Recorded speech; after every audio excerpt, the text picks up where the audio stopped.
our session panelists and speakers. May I please invite Dr. Venkataramana, founder CEO of Avera. He is the session chair. May I please request you to join us. Ladies and gentlemen, do join me in extending a very warm and hearty welcome to him. May I now invite our panelist, Mr. Philip Asmus, CEO and founder of Frisch-Gen, Switzerland. Mr. Sachin Gupta, Managing Partner, UV Capital Private Limited. Dr. Julie Riviere, Country Director, GIZ India and Bhutan. An extremely warm welcome to our eminent panel here. Let's have a big round of applause for them, ladies and gentlemen.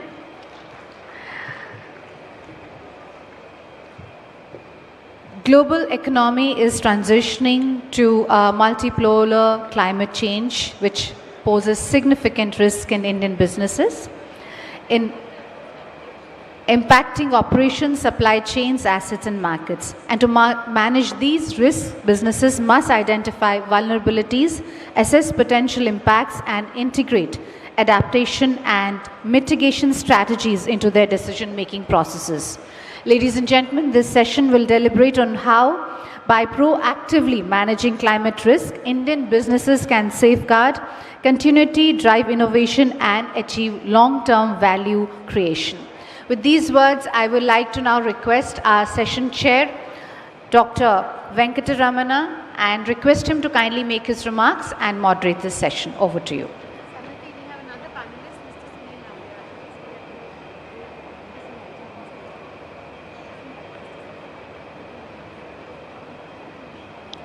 May I invite our another panelist who has just joined us, Mr. Sunil Nambiar.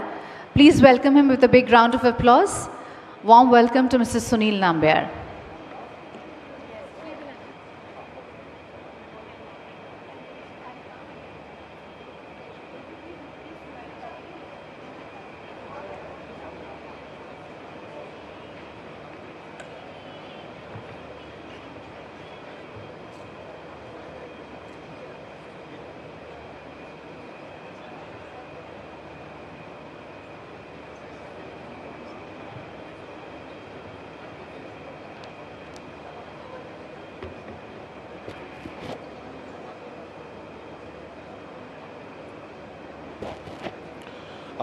Good morning, everyone.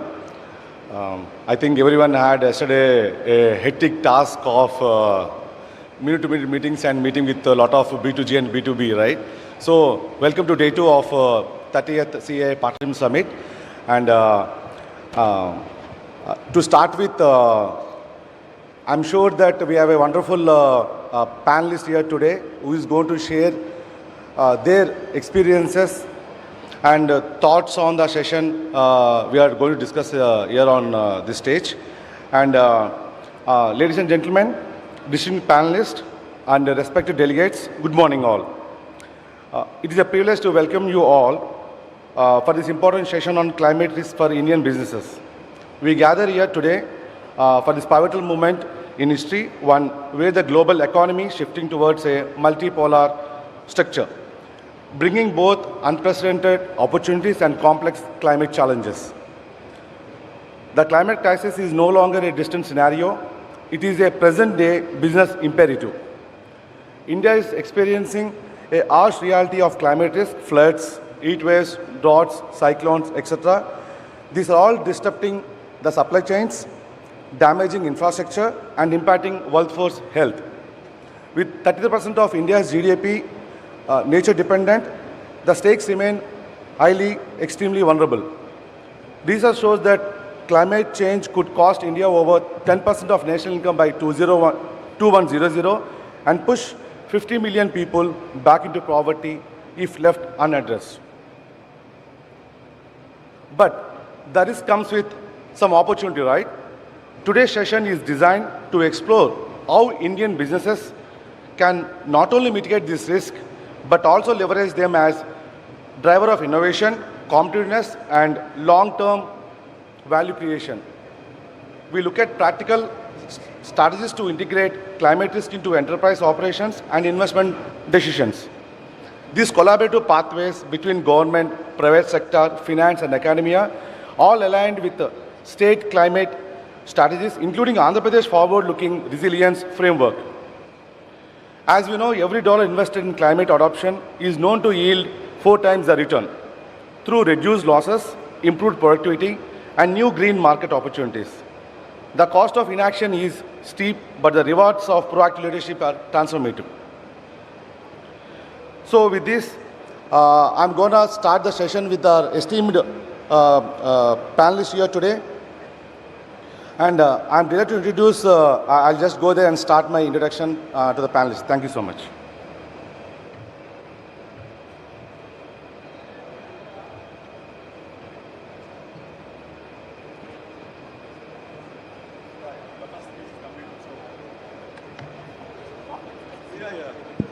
Hello. Yeah.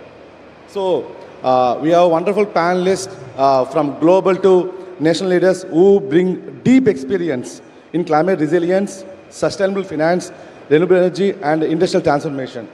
We have esteemed panelists starting from Mr. Philip, who is the CEO and founder of First Gen Switzerland. He has expertise in building and scaling future-ready companies. Then we have Sachin Gupta, who is the managing partner of UV Capital Private Limited, veteran investment banker with decades of experience in sustainable investment strategy. And we have, who is so close to me, Dr. Julie from ZAZ. She is the country director for India and Bhutan. She got Global Authority on Climate Resilience Frameworks and Disaster Risk Finance. And we have Sunil Nambia. He is the head of operations for Group Strategy, Sustainability and Communication, YCS Group. He has expert in supply chain resilience and organization climate strategy. So, thank you so much. I will start with Mr. Philip. Philip, you can just give brief about what you do so that our audience will understand in a broader spectrum. And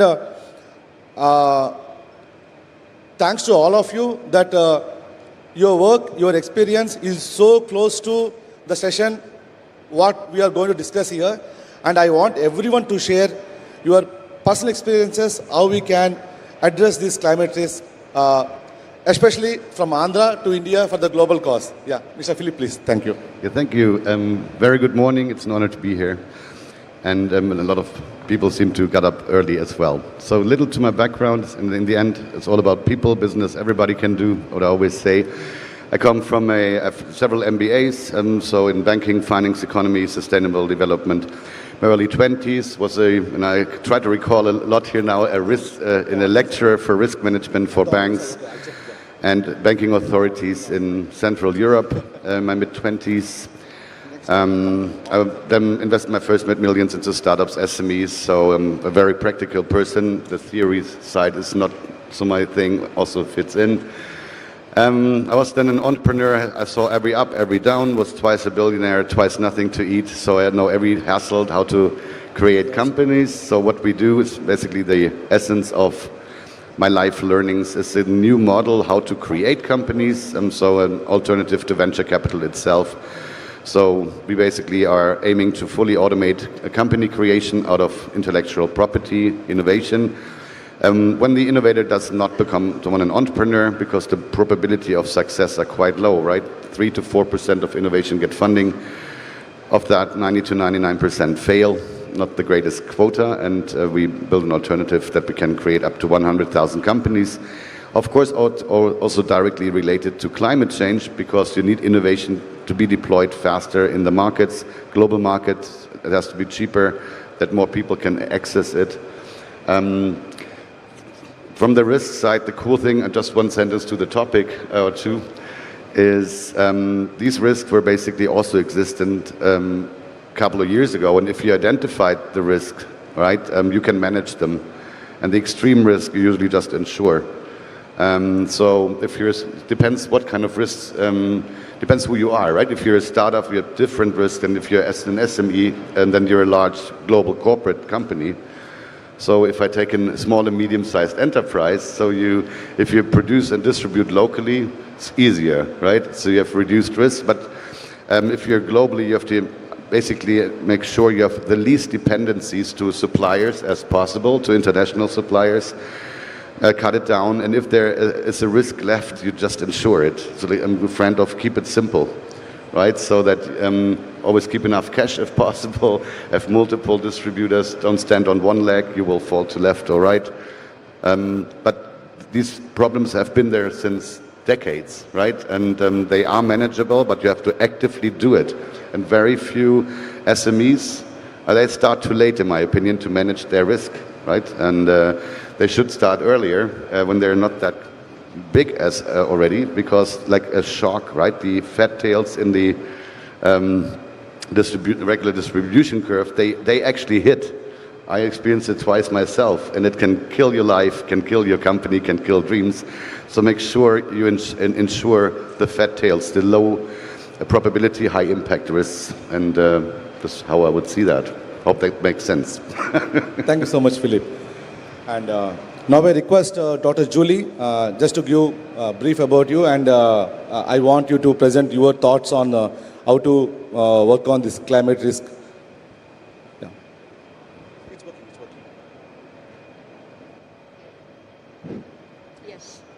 Can you hear me? Yes. Okay. Good morning, everybody. My name is Julie Revere. I have been living in India for the last 8 years, and I'm in Delhi, but I'm traveling in the country extensively, up and down. We have over 100 projects in my organization, and we are working with 22 ministries in pretty much all of the states. So I can say that I do have a pretty good overview of what's happening here in this country. And let me start by sharing one experience I had yesterday with all of you. I went to some nearby caves, and many of you might know those caves, about 150 kilometers from here. And the caves were pretty warm inside. And guess what? No more icicles. There were no more icicles that used to be there 20, 25 years ago. There was water dripping from the ceiling and water on the ground and no more icicles. So climate change is really here. It's really here. I've seen it myself yesterday. And the bad thing is, I then went to the ticket booth. I talked to the guy selling the tickets. He couldn't even remember the icicles. The guru at the entrance to the caves also couldn't remember the icicles. But my colleague who was with me and who studied here in Vizag, he remembered the icicles, so we knew the icicles were there.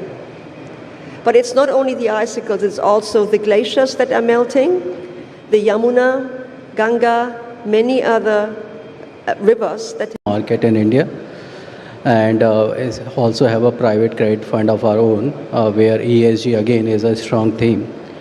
I have 2 decades of work experience working with global investment banks and also the private equity funds, and I have seen that ESG, which was the climate risk management, which was just a lip service 10 years back, now it is an essential part of any valuation framework, not only at the time of the investments, but during the life cycle of the asset class as well. So there are stringent quarterly norms which have to be fulfilled, and there is a regular monitoring that wherever the investment is going, there is a thorough investigation of the ESG factors on regular basis, and that the assets adhere to the compliance which they had promised at the time of the investment. So I would say going forward, this theme of climate risk management and ESG is going to become an essential part of any investment framework. Not only when it comes to the equity investments, but also in the debt underwriting. So now more and more commercial banks and the NBFCs, as well as the credit funds, one of our own, here the ESG and the climate compliance is becoming a critical factor even at the time of the underwriting the case. At the same time, you will see that even the insurance premium are going to vary with depending on if the asset or the company is compliant towards these climate changes and the risk management. So all in all, if you are compliant, you will see a superior access to the funds and lower cost of capital. Thank you. Thank you so much, Sachin. And now I go to Mr. Sunil Nambiya. He's the Head of Operations for Group Strategies, Sustainability and Communication, YCS Group, as I mentioned earlier. He got a lot of expert in supply chain resilience. And as you stated in Singapore, so I request you that how Singapore looks at these things. And you got a lot of experiences in logistics, right? Yeah, your thoughts please on this. Thank you so much. Thanks, Venkata, and thanks to CII and the government of Andhra Pradesh for organizing this event. I represent YCH Group, which is a logistics company which started in Singapore in the 1950s. It's since grown to 15 markets around the region, including in India. Sustainability has been a key priority for us, and for two key reasons. I think first, I would touch on what Julie said earlier, that we are feeling the impacts of climate change everywhere, right? And for supply chains, this is more acute, this is more existential, because when supply chains are disrupted, when energy sources are disrupted, it means we cannot operate as a logistics business. So this is something that is a key priority for us. We need to look at it closely for the next few years. And we've set two targets in this respect. I think one of it is to get to net zero for scope 1 and 2 emissions in all our markets, including in Singapore and in India by 2040. For scope 3 emissions, we're looking at 2050 as well. So the principle we've taken for this, and very much with the support of both the Singapore government as well as the government here in India, is to start very early. So here in India, we actually built the first LEED certified warehouse across India in the early 2000s. In some of the other markets we're in, we also were the first company to bring in a LEED certified warehouse as well.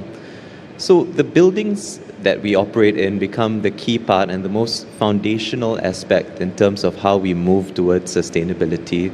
It means that our air conditioning costs lowered, our heating requirements in certain markets are lowered as well. And workers at the same time within these facilities are able to operate comfortably as well. It's a nice environment to work in. It is not hardship as well. So we make sure that our buildings are as sustainable and as ethical as possible for everyone within it. At the same time, we are also integrating renewable energy across all our operations. In my office in Singapore, in the building, we have 9,000 solar panels on our rooftops. Here in India, we are also moving towards solarization of our entire warehouse operations as well. The second is also integrating newer forms of renewable energy, including biomass, to further reduce our emissions footprint from there. The third is, if we look at it as an ecosystem, so I've started off with the buildings and the warehousing, then we move into how we power the buildings. And the third part of it is how we move goods between buildings. So in that respect, we have brought in electric vehicles. In Singapore, we brought in the first electric prime mover. By 2030, we're going to cut the purchase of all conventional vehicles and move fully towards low emission and electric vehicles. And what this means very tangibly is that we reduce our footprint very significantly across the different markets as well. But I've talked a lot about the infrastructure, but underpinning all this has to be the technology side of things. So we need to actively monitor how we are operating, what sort of climate risks are coming about as well. So what we've moved towards is the digitization of our metering. So in all countries, we can see exactly what our carbon footprint is.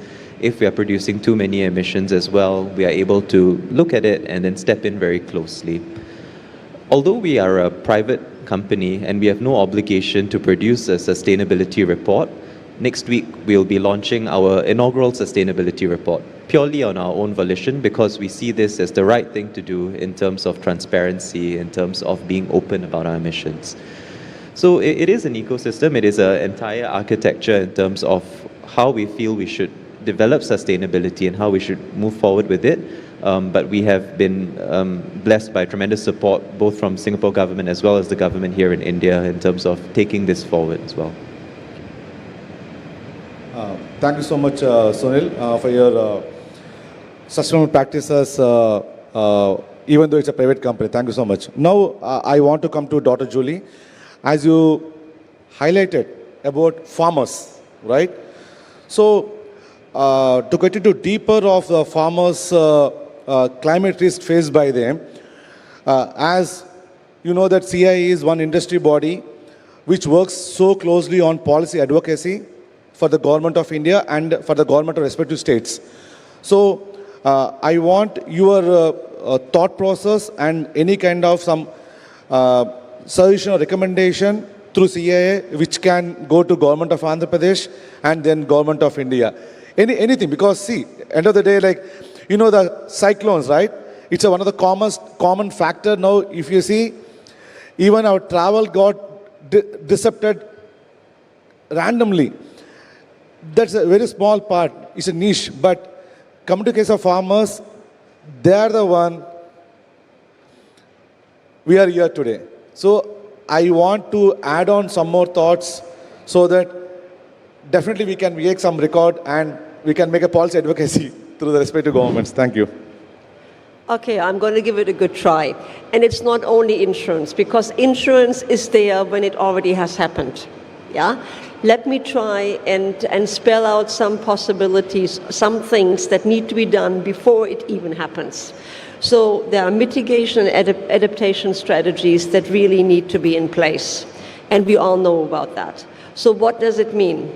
That means that we need to think of how to work with the farmers for them to adapt and use different planting strategies, seeding strategies, use water differently. You know, water is pretty much free in a number of states here in India.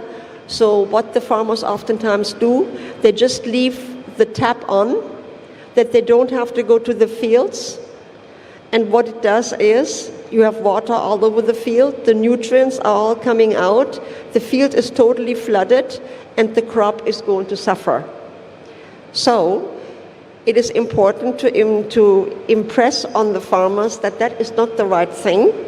But then, if they have no other chance but to actually, water all the time, while they sit maybe 2, 3, 4 kilometers back at home, we came up with the idea of developing a digital tool which tells them when to water the fields, so that then they can shut off the constant water supply and only water when it's really necessary. That way, the nutrients stay in the soil and the crops have a chance to really be good crops. Then, of course, we have to think about different seedlings, all of these peach and paniri. The paniri need to really be different, because the ones that we have, for instance, if you're in Andhra and you import them from Punjab, these poor paniri really suffer on the trucks all the way to Andhra, plus they are not the right ones for this kind of an environment. So you need to really have paniri, these little seedlings, that you grow in some kind of a greenhouse that can be done here in Andhra, much less expensive, they're available, and they are going to be drought or whatever, climate resistant, and that is another way of them saving money and having the right seedlings for their soil. Thirdly, you have to think of what to grow, because what was possible years and years ago might not be possible now, so you have to think about different crops, you have to have different crops during different seasons, so it's a whole cycle that is really necessary to consider if you think about how to mitigate the risks of them losing their crops. So the insurance comes at the end, but there is so much that needs to be done before it gets there. So what is necessary is that you work with the self-help groups, you work with all of the communities that are there, that feed into the FPOs. That whole ecosystem needs to be dealt with in order for the crops to really have a chance to be good crops, and for the tomatoes to really have a chance not to be sold only in the village, but also to go to the next village, and for the farmers to make more money. Then I'm coming to solar water pumps and all of these things. So if there are solar water pumps and the fields get watered by those solar water pumps, the people do save money because they don't need electricity anymore. And because they save money, they're possibly then able to invest in scooters or whatever to transport their tomatoes and potatoes and whatever it is to the next village. So there's so many things that can be done to help the farmers and specifically the women to actually improve their current situation. But in order for that to happen, we really need to work with organizations on the ground, and all of that takes a lot of time and a lot of people and hand-holding to actually change the mentality and capacitate these farmers who are eager to learn, because they see that they're heading for disaster and they don't have the knowledge to actually change anything. But I can tell you from my experience, they're so eager, and specifically the women, they are so eager to learn. And what they're all coming up with, it is absolutely amazing in all of India. You know, from fish farming to mangoes, to drying whatever there is under the sun. It is unbelievable. And these women really emerge as leaders of the community, help other women, and are doing fantastic jobs. So wherever you are, just think about it, reach out to the closest communities, or make sure that they get the help that they need in order to change, because they are willing, they want to have a better life, they want their children to go to school, and they are necessary, as I said earlier, for the Indian, for India to move forward and to reach the goals that they have set themselves to reach. They're there and they're eager. And I think it is for all of us to think what we can do from wherever we are to help them. Thank you so much, Dr. Choli, on your inputs. We definitely make observations on these things so that it can go to the government. Thank you. And coming to Sachin, that because the time restriction, I want to make it I want you to request to make it simple and crystal clear. How the climate risk influence the investments portfolios, especially in this scenario? Sachin, it's to you. Yeah. Maybe I think we are not able to hear. Yeah. Well, over the next decade, the climate risk will fundamentally reshape the way India Inc. and the investors make equity investments in India. I clearly see 4 channels wherein there is a direct impact of the climate risk. One is the physical risk, second is a transition risk, third is regulatory risk, and fourth, which is very critical for any investment decision, is the cost of capital. I'll take these issues one by one. One is physical risk, wherein there is direct impact on the asset quality and the cash flows. India is amongst the most vulnerable countries in the world in terms of the impact by the climate change. So what it means as an investor and while making an investment or incurring capex is you have to put incremental capex for the changing climate conditions because we are seeing more frequency and severity of the natural disasters like floods, heat waves, and cyclones in India. So you have to have an asset class which is climate change proof for at least few decades to come. So that's number one. Second is volatility in the operational costs. So whenever there are calamities which are much more beyond the natural comprehension, there will be volatility in your operating costs. And see what it means to the business preparation going forward is that you have to factor in those extreme conditions and account for that. So there will be a direct impact on the industries like food processing, infrastructure, logistics, real estate, and even BFSI in terms of the insurance coverage they have to do to take in account for such changes which are happening. well, the companies and the sectors, which will be better prepared for the future events will be much better placed and will definitely get higher valuation than their peers. Second is a transition risk. So as we speak, the policy and the technological advances are towards decarbonization of the world.